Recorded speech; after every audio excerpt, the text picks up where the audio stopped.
भगवते वासुदेवाय।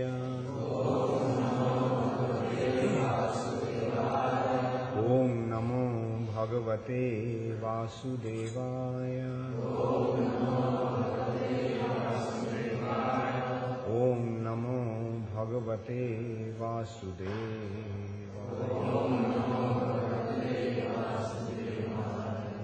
नारायणं नमस्कृत्य नरं चैव नरोत्तमं देवीं सरस्वतीं व्यासं ततो जयमुदीरये। नष्टप्रायेषु अभद्रेषु नित्यं भागवत सेवया भगवती उत्तम श्लोके भक्तिर्भवती नैष्टिकी।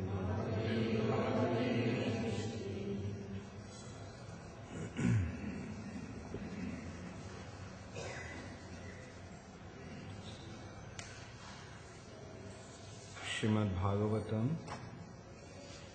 second canto, chapter 7, scheduled incarnations, text 13. Kshira udadhau kshiro dadhau kshira dadhav amara danava juthapanam unmathnatam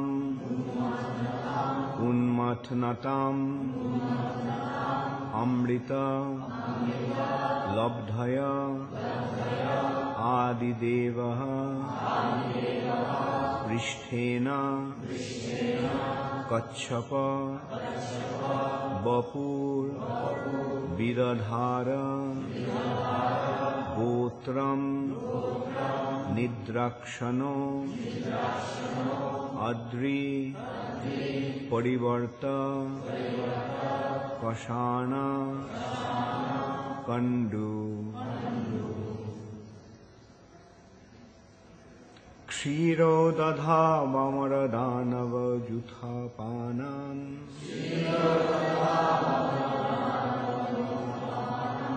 unmatnatam amrita labdhaye adidevaha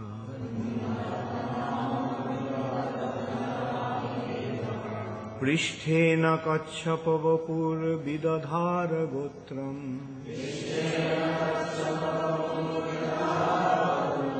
nidrakshanodri parivarta kashana kandu.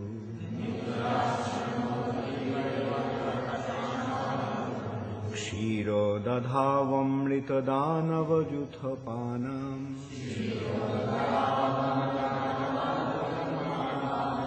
unmatnatam amrita labdhayo adidevaha pristhena kachchapa vapur vidadhara gotram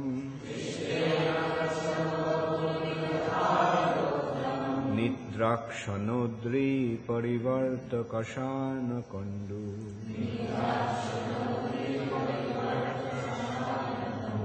Kshiro dadhavamara danava juthapanam unmatnatam amrita labdhayo adidevaha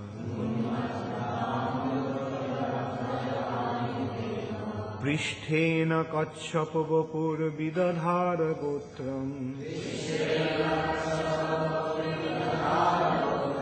nidrakshanodri parivarta kashana kandu.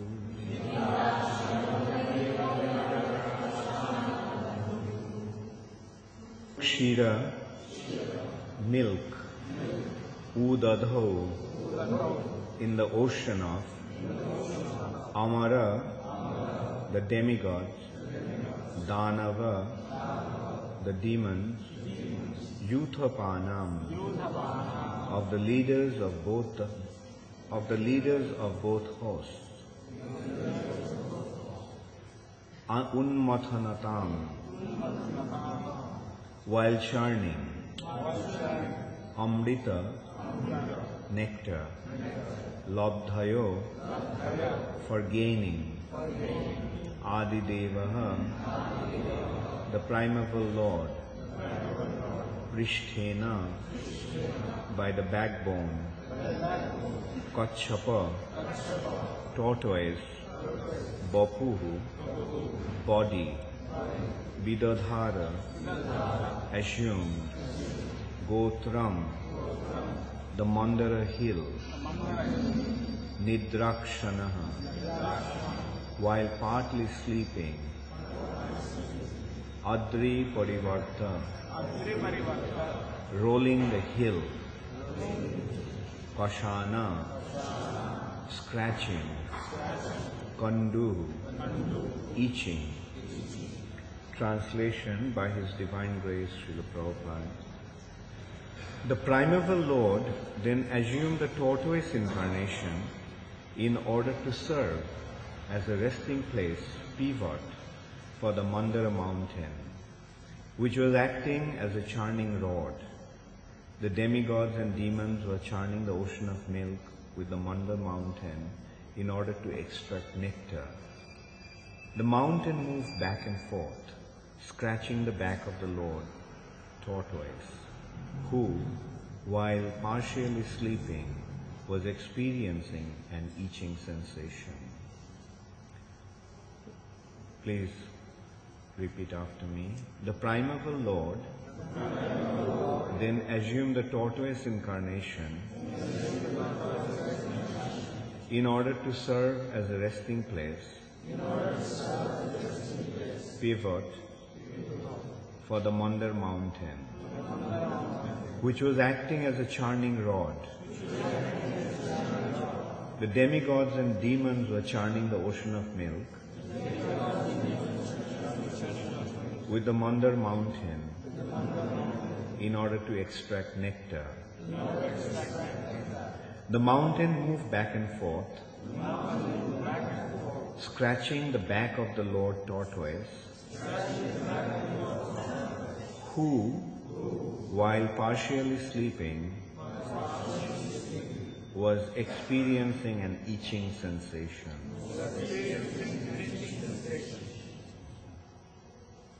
Purport by Srila Prabhupada. Although it is not in our experience, there is a milk ocean within this universe. Even the modern scientist accepts that there are hundreds and hundreds of thousands of planets hovering over our heads, and each of them has different kinds of climatic conditions. Srimad Bhagavatam gives much information which may not tally with our present experience. But as far as Indian sages are concerned, knowledge is received from the Vedic literatures, and the authorities accept without any hesitation that we should look through the pages of authentic books of knowledge, Shastra Chakshusha, Shastra Chakshurvat. So, we cannot deny the existence of the ocean of milk as stated in the Srimad Bhagavatam, unless and until we have experimentally seen all the planets hovering in space.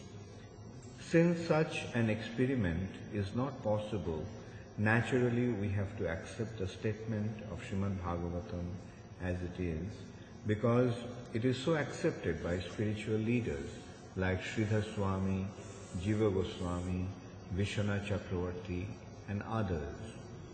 The Vedic process is to follow in the footsteps of great authorities, and that is the only process for knowing that which is beyond our imagination.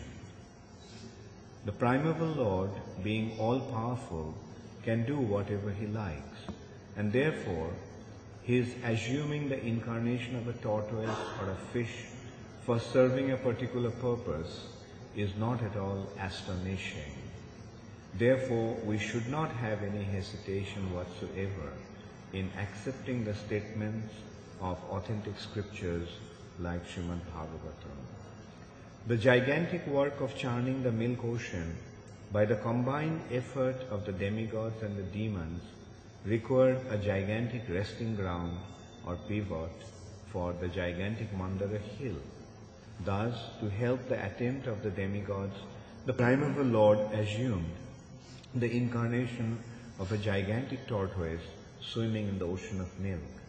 At the same time, the mountain scratched his back as he was partially sleeping, as thus relieved his itching sensation.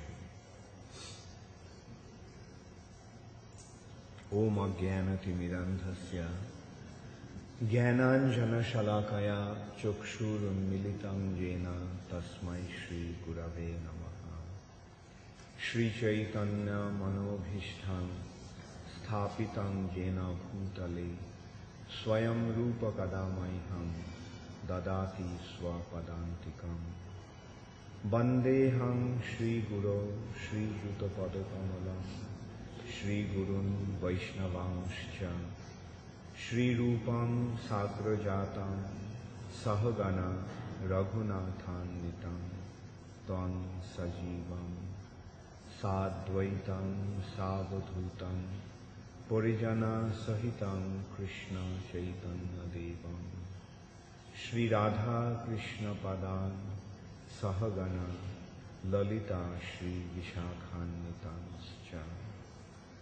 He Krishna Karuna Sindho Dina Bandho Jagatpate Gopesha Gopika Kanta Radha Kanta Namaskute Tapto Kanchana Gaurangi Radhe Vrindavaneshwari Vrishabhanusute Devi Pranamami Haripriye Bancha Kalpatarubhascha Kripa Sindhubhaiva cha Patitanam Pavanebhyo Vaishnavibhyo Namo Namaha. Shri Krishna Chaitanya Prabhu Nityananda Shri Advaita Gadadhar Shivashati Gaura Bhakta Vrinda. Hare Krishna, Krishna Krishna, Hare Hare, Hare Rama, Rama Rama, Hare Hare.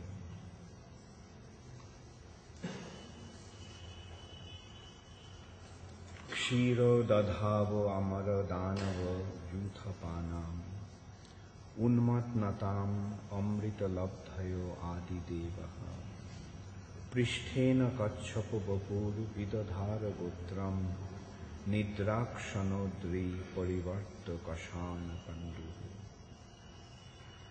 The primeval Lord then assumed the tortoise incarnation in order to serve as a resting place, pivot, for the Mandar mountain, which was acting as a churning rod. The demigods and demons were churning the ocean of milk with the Mandar mountain in order to extract nectar. The mountain moved back and forth, scratching the back of Lord Tortoise, who, while partially sleeping, was experiencing an itching sensation. So Brahma is instructing Narad Muni, his son, about different scheduled incarnations of the Lord. The Lord appeared at different times to perform different leelas or different activities for establishing dharma. Leela avatars sometimes establish dharma directly and sometimes establish dharma indirectly. So this is an indication of an indirectly establishing dharma. The whole incident of churning the milk ocean was to establish the authority of the demigods over the demons. Both were very powerful individuals. the demigods were very powerful, and so are the demons. In some cases, in some occasions, it has been demonstrated, it has been experienced that the demons were more powerful than the demigods. But still, ultimately, the supremacy of the demigods prevailed because the demigods were backed by the Supreme Personality. The demigods, or suras or devas, are those who accept the authority of the Supreme Personality of Godhead. And demons are those who defy the authority of the Supreme Personality of Godhead. So in this material nature, these two types of living entities are always present. Some accept the authority of the Lord and some do not. And there is another category in between who are known as innocent. Those who do not know about the Lord and His wonderful arrangement due to ignorance, due to not having the proper information. They are known as Balish or innocent. So, demigods or devotees, innocent and offenders.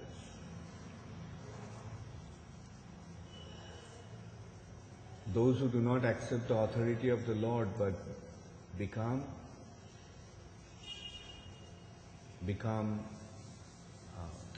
averse to the Lord's arrangements are the offenders to the Lord. And those who are in the middle, when they get the proper information, then they become devotees. In most cases. If their attitude is right, then they become devotees.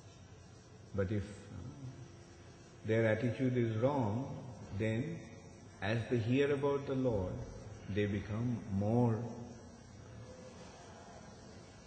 offensive to the Lord. So, the business of the devotees is to inform those people, those who are innocent, about the Lord. And this is the expression of their mercy, kripa. Ishware tad adhineshu balisheshu visatsucha premo maitri kripa apeksha ja karoti sa madhyam. Madhyam adhikari, or the preachers, are those devotees who have love for Krishna, friendship for the devotees, compassion or mercy for the innocent, and disregard for the demons. They discriminate. They discriminate in this way.